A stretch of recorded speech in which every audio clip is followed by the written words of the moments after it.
If yoga is like an exercise form, you can modify it, it's fine. But if you're doing yoga as a scientific practice, you cannot modify it.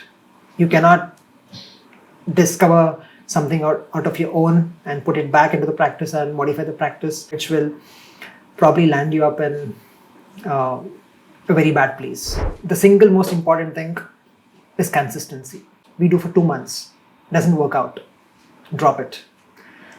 Just when the changes are happening, that's when we drop out.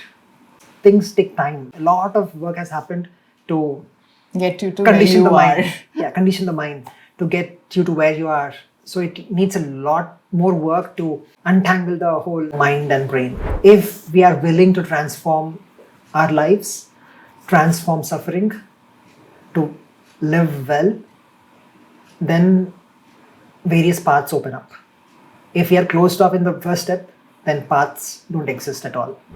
Hello and welcome to Whose Race Are You Running? I'm Sia and I'm here to talk about you. In talking about you today, we're going to continue with the conversation on Indian wisdom tradition practices and the neuroscience behind it with Dr. Saketh.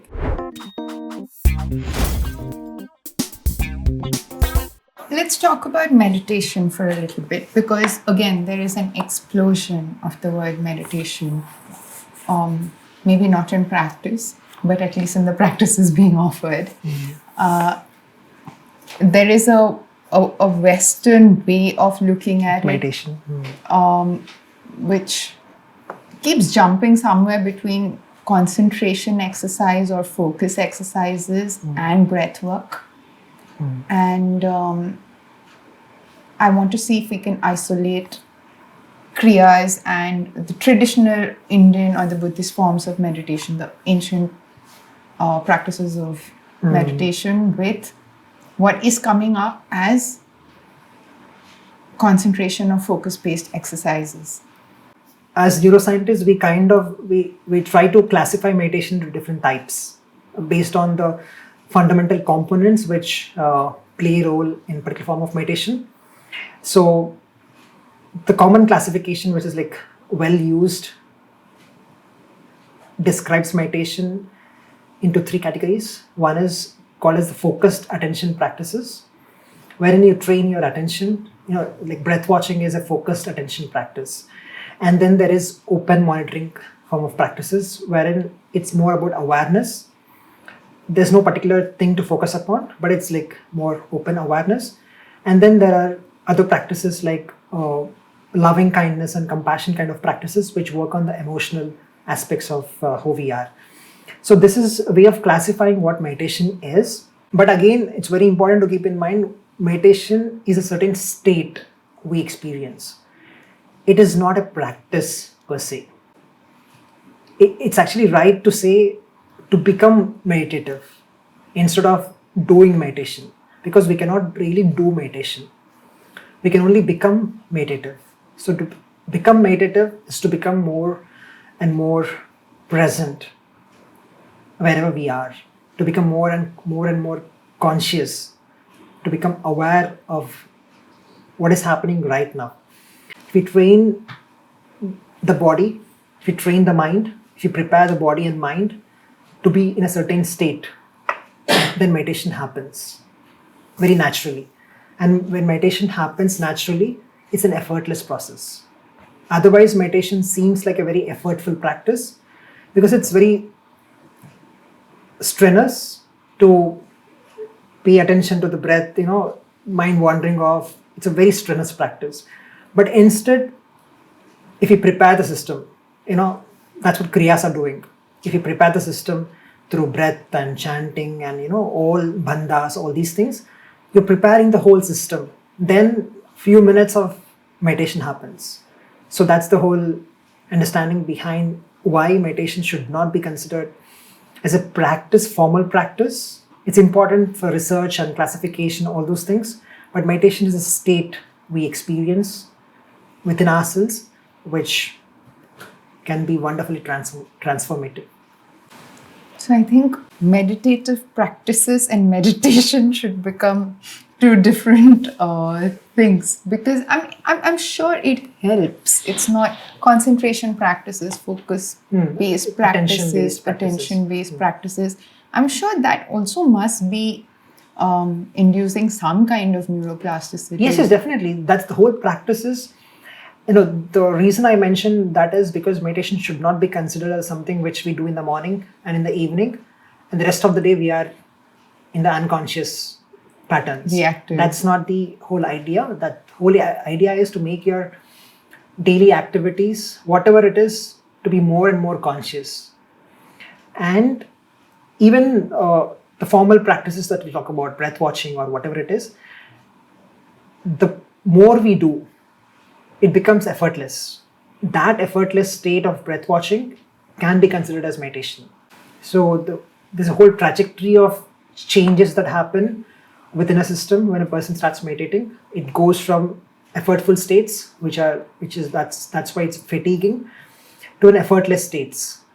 And what's remarkable is that we have brain changes which happen along this trajectory. So there are 3 important brain networks which are important for meditation. Practice, the science of practice, science of meditation. One is the attentional network. Second is the salience network. Third is the default mode network. So it's the activity of these 3 networks and the dynamics of these 3 networks which play a role in how one transitions from the beginning stage, novice stage, to a more deeper states of experience. In the initial stages, it's the default mode network which is more and more active. Attentional network is minimally active. And where does salience network come into the picture? It's the network which plays a mediating role between the default mode network and the attentional network. So that's the network which becomes active when you realize that your mind has wandered. So when you're paying attention to the breath, when you realize that the mind has wandered, that's when salience network becomes active. When you're paying attention to the breath, that's when attentional network is active. When your mind is wandering, that's when default mode network is active. So salience network is active in a beginner. Attentional network is less active. And default mode network is also very active.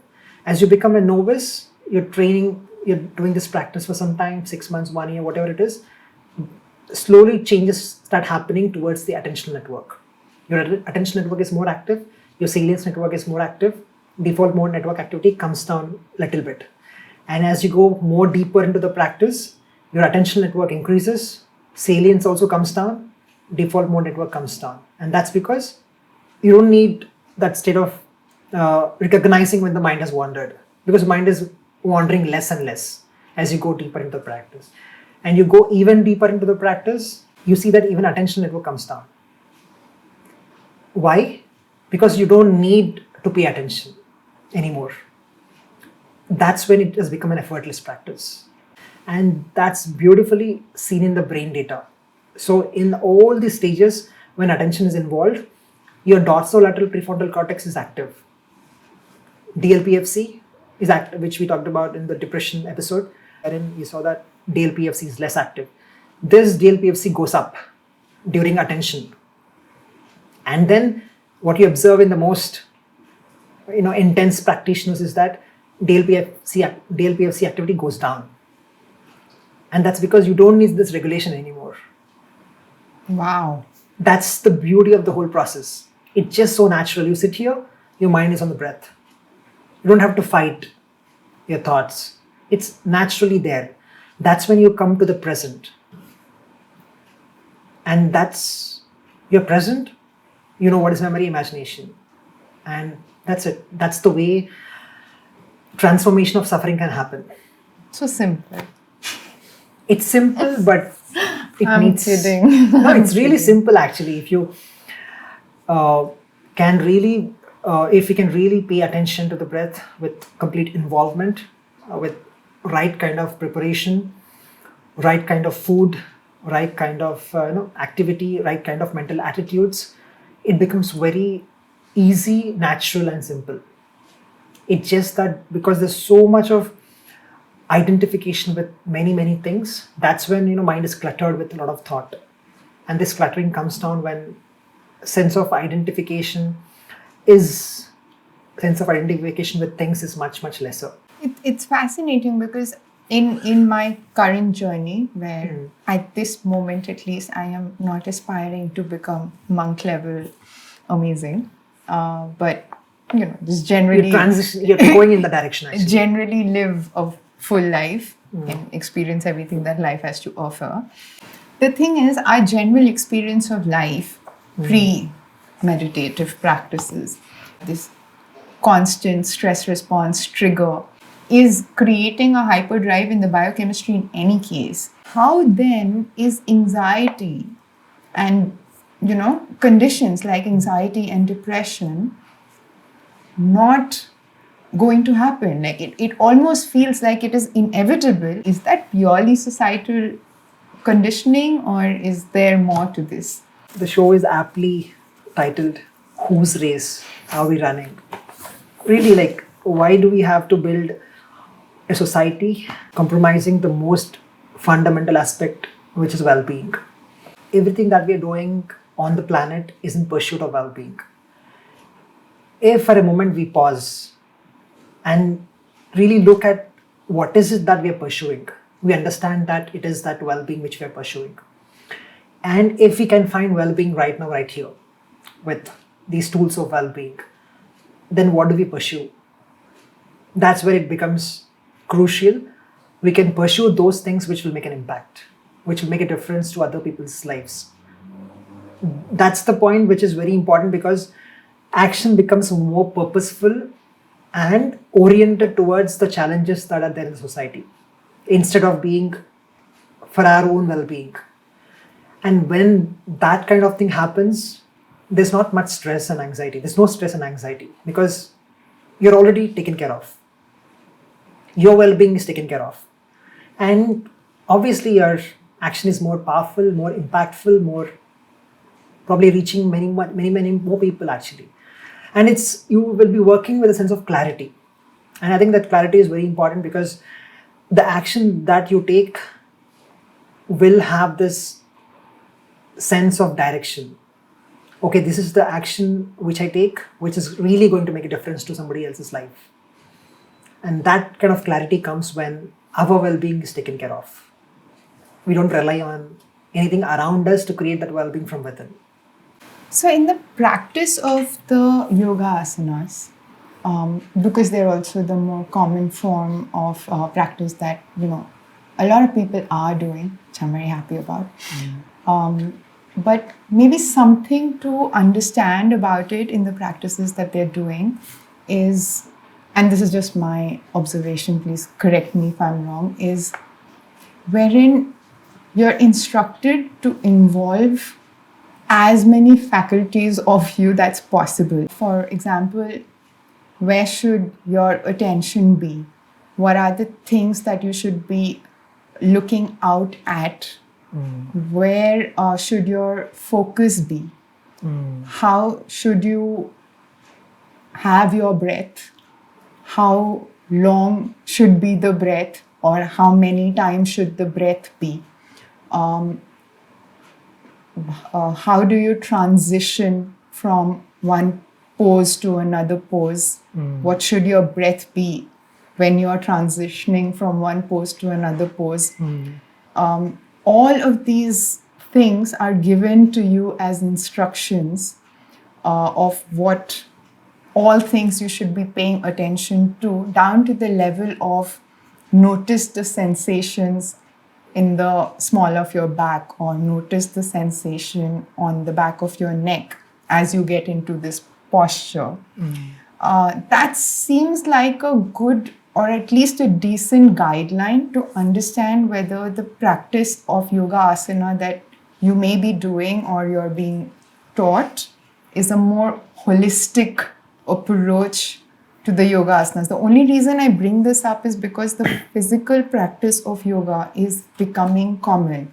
And if people are investing the time in doing the yoga asanas, it is a portal to lead to a whole lot of other things. Changes, yeah. And you are definitely, even by the physical movement and act of the getting into a posture, are going to get immense physical benefits. But if you're practicing it anyway, and you're investing that amount of time, maybe it's a good place to consider all the things that, can be at work, since you're giving that time anyway. And that time can give you way many more benefits than the actual, or than just the simply physical the act of getting into the posture. Would that be at least a base level guideline for people, for the classes that they're taking or the yoga that they're practicing? Yes, definitely. I think yoga is not yogasanas. Asanas is just one component of what we call as yoga. And asanas is a powerful thing because by working on different postures, we bring in changes in the mind and energy levels. And you become more aware of the practices, the movements that you're taking, and all these things work together. It's important to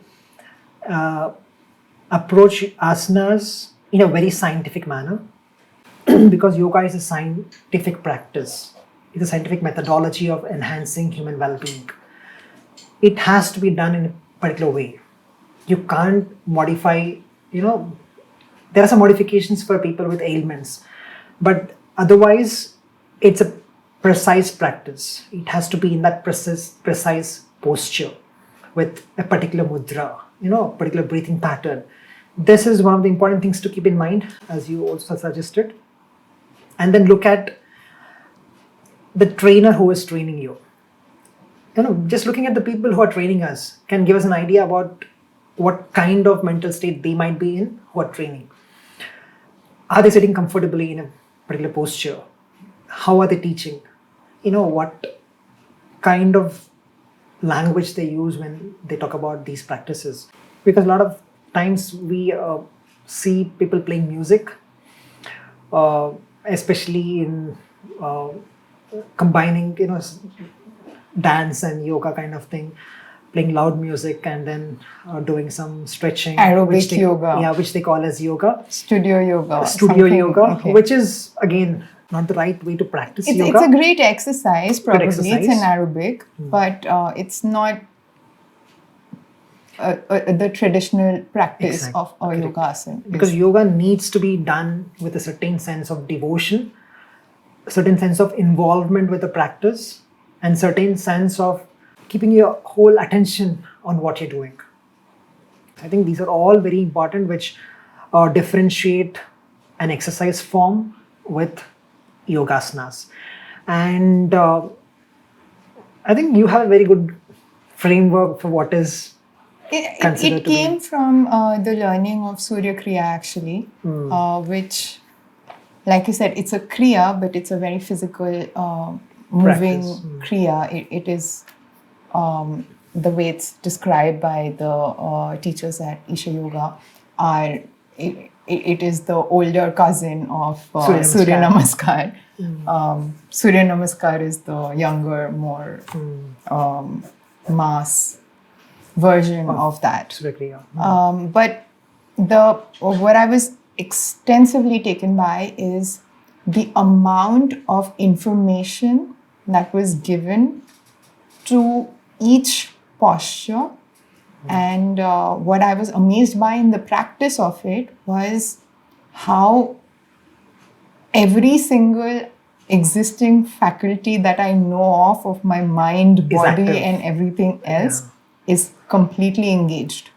The idea is you do not push yourself. But you strive. You strive for it, which is very different from pushing your body to getting into that particular movement or motion or posture, which is what made the whole practice very enjoyable, because now there is something to want to achieve, and at the same time there is no pressure to achieve that. So what are some of the myths and misconceptions around mental health, brain health? So whatever conditions we might be facing right now, there are appropriate treatment options available. It's just that one needs to find out what is the right treatment option.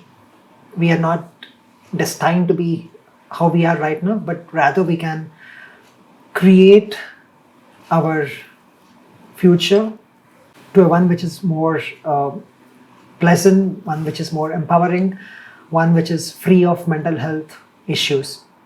In this journey, it almost seems like, does it really end?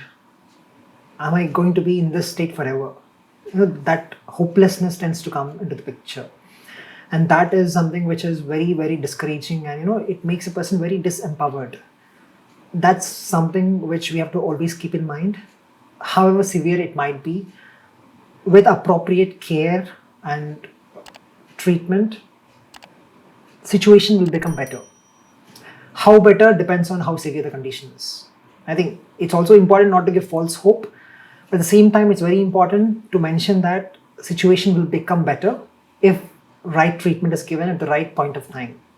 I think that's where accessing the right sources is important. Accessing the right kind of information is important. That's one common myth. Another myth could be people with mental health have less intelligence. That's a common thing which is in a lot of rural societies actually. You confine them to some solitary rooms like that. I think it was also shown in movies in the past. People with mental health issues are confined and then they are kind of outcast from the society. Anyone can face mental health issues, doesn't matter what level of intelligence they have. And another myth could be mental health and brain health are not connected. Brain health and mental health are connected.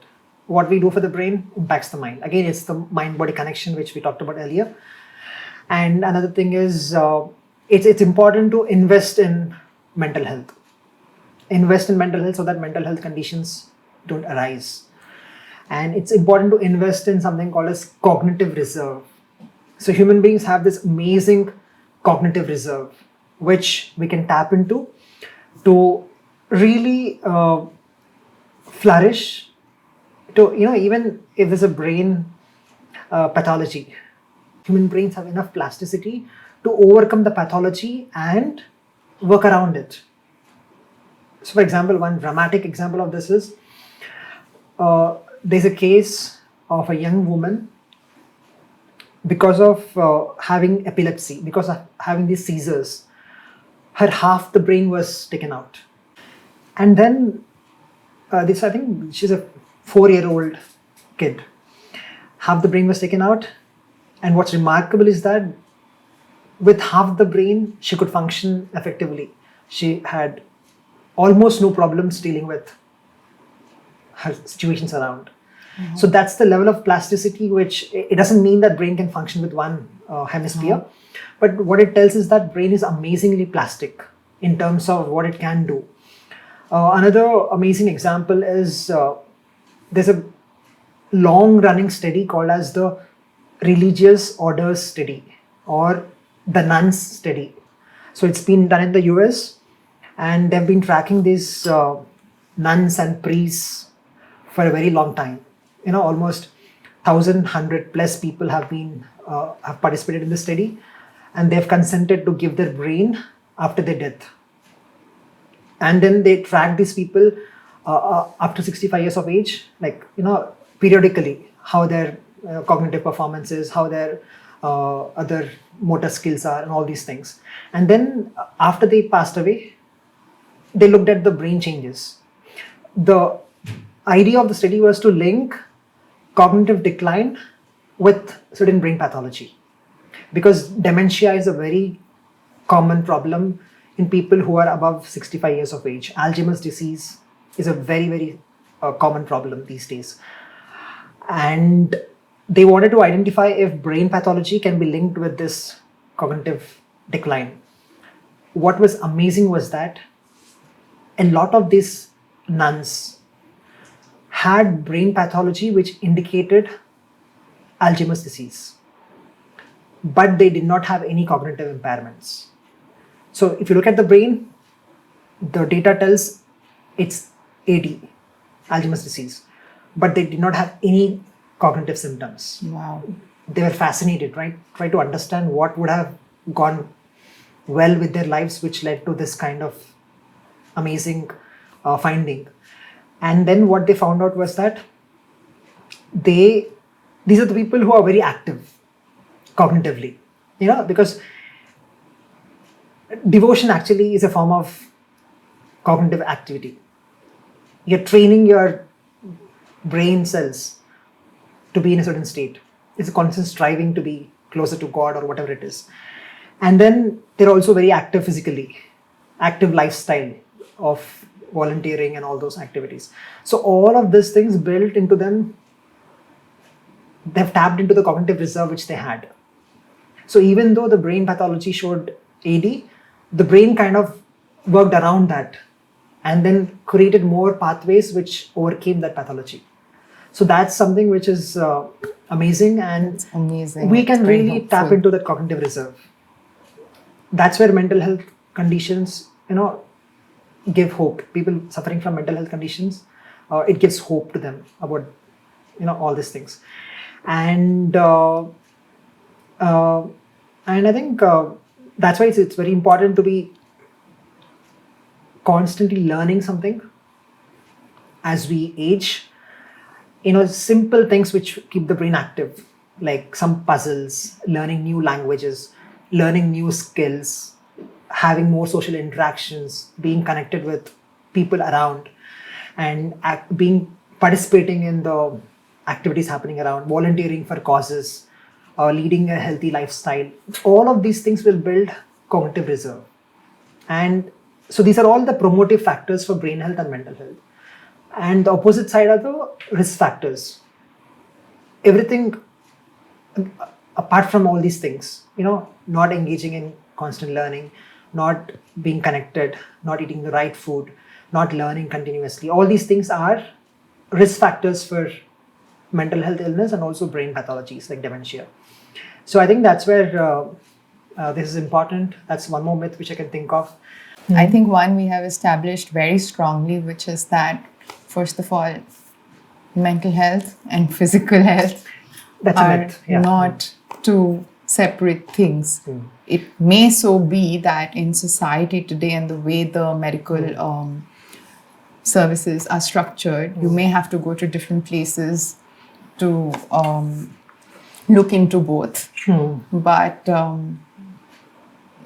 doing one thing, and taking care of the physical body and not taking care of what's going on in the mind is not going to lead to health Correct. as a whole.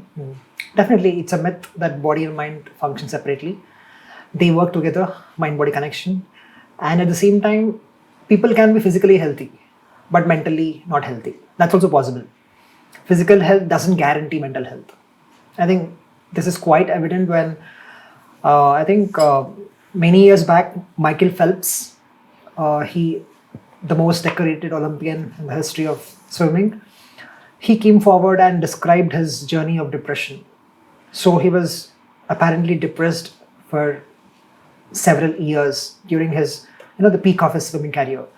He was probably the fittest person on the planet, but still he had mental health issues. So physical health alone doesn't guarantee mental health. There are certain other aspects which need to be considered Looked at. apart from just the body. So I think this understanding is important.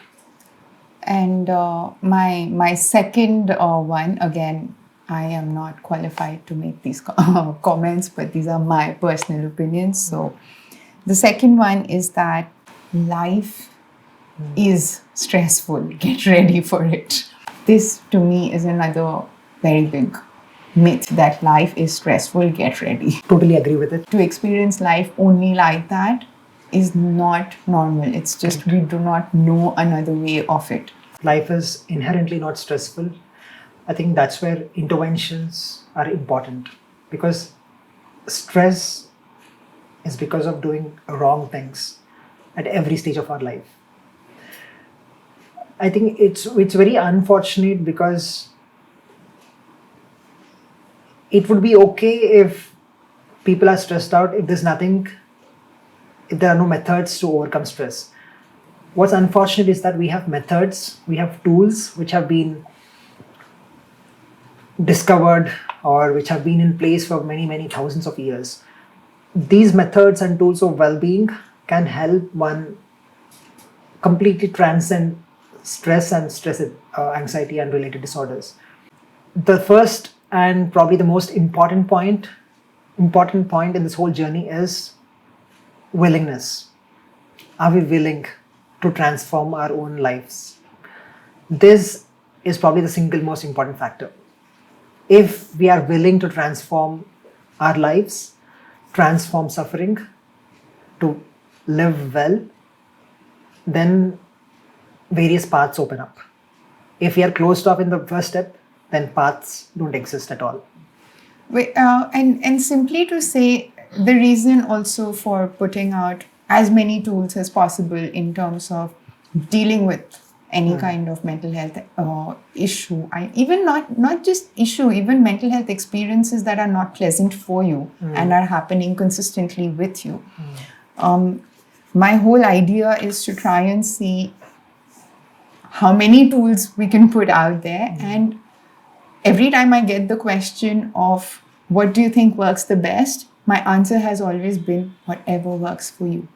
Yes. What we observed is that not everybody likes, say, Shamami Mahamudra. Not everybody, they find it difficult, but they love something like Surya Kriya. So, there are these personal inclinations towards certain tools. I think you can just go with it, because every practice, if done consistently with a certain sense of involvement and striving, will make a difference.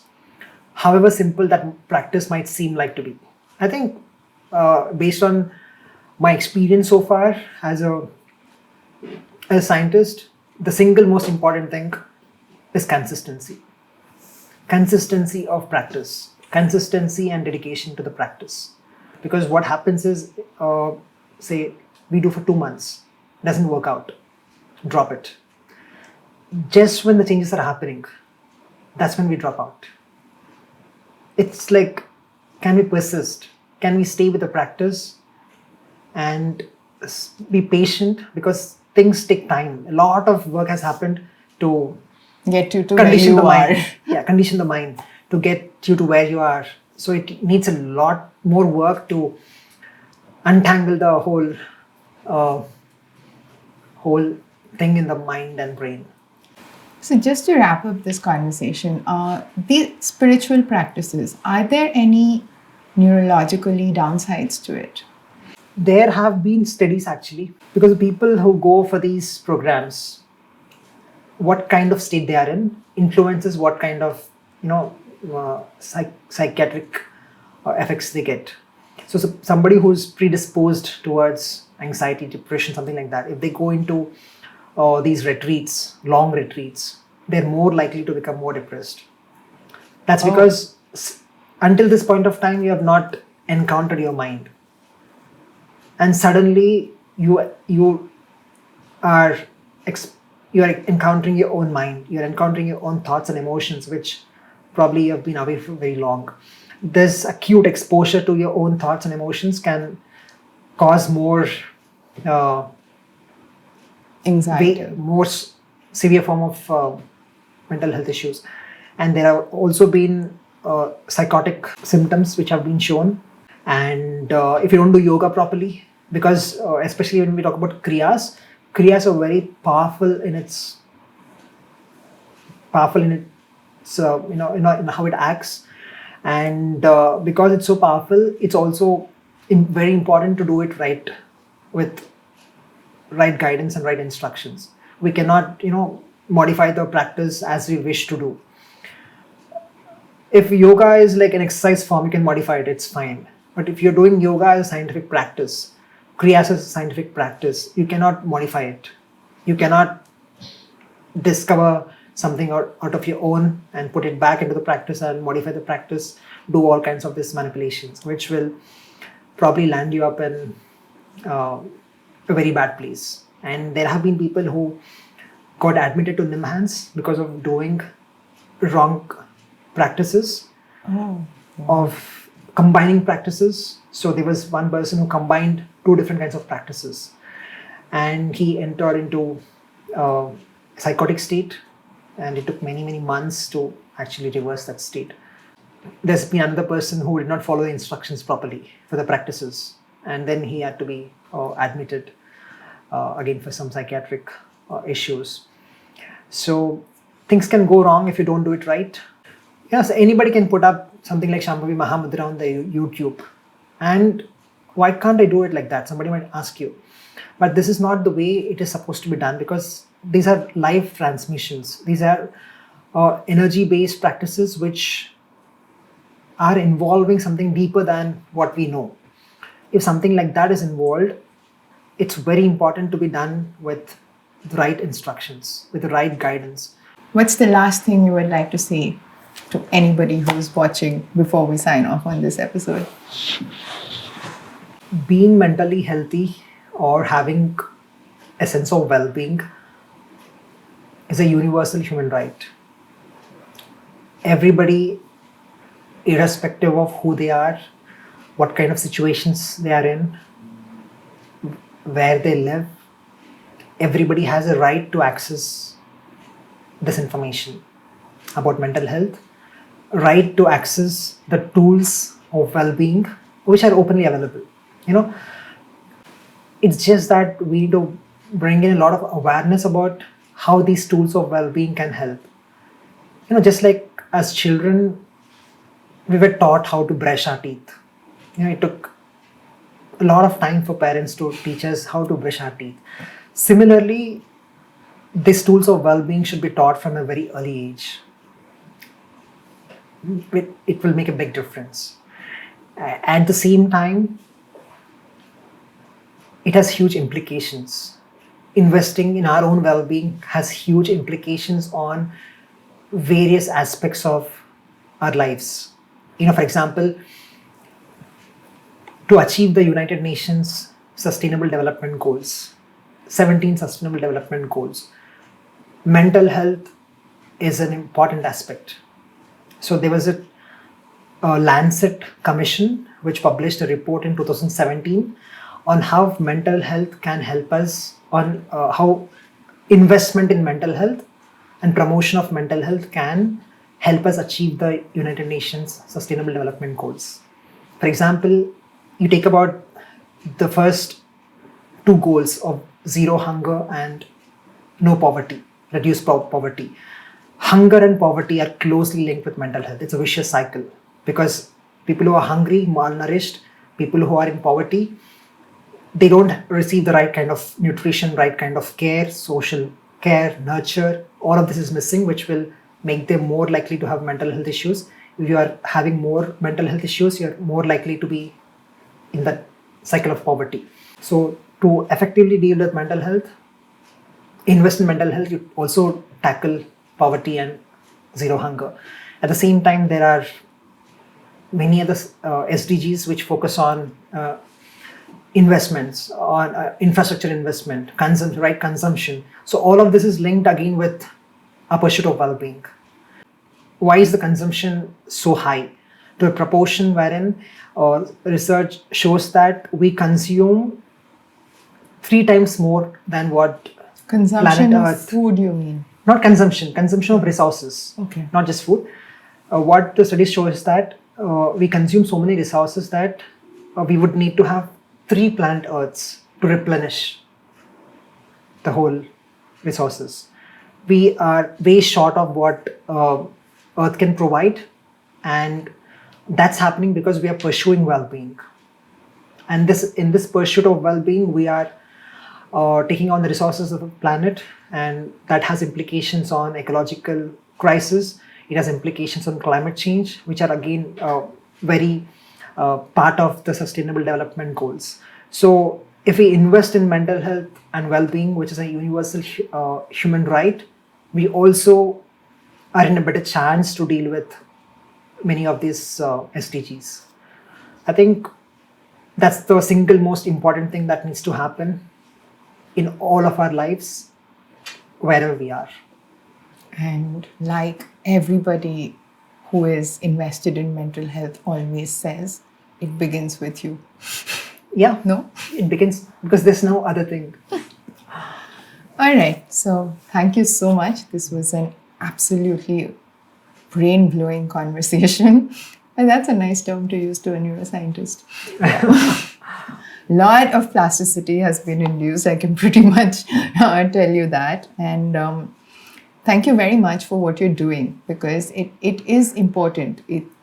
It's not traditional wisdom that is passed down from generations and things like this. We're talking about very practical practices that have been there with us and that tackle an entire aspect of life which we really struggle with. And the thing is, we don't need to.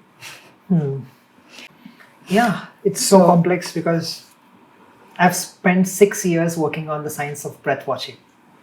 6 years just on the breath. You can imagine how much deep it is. It just seems so simple. Just one breath in and out.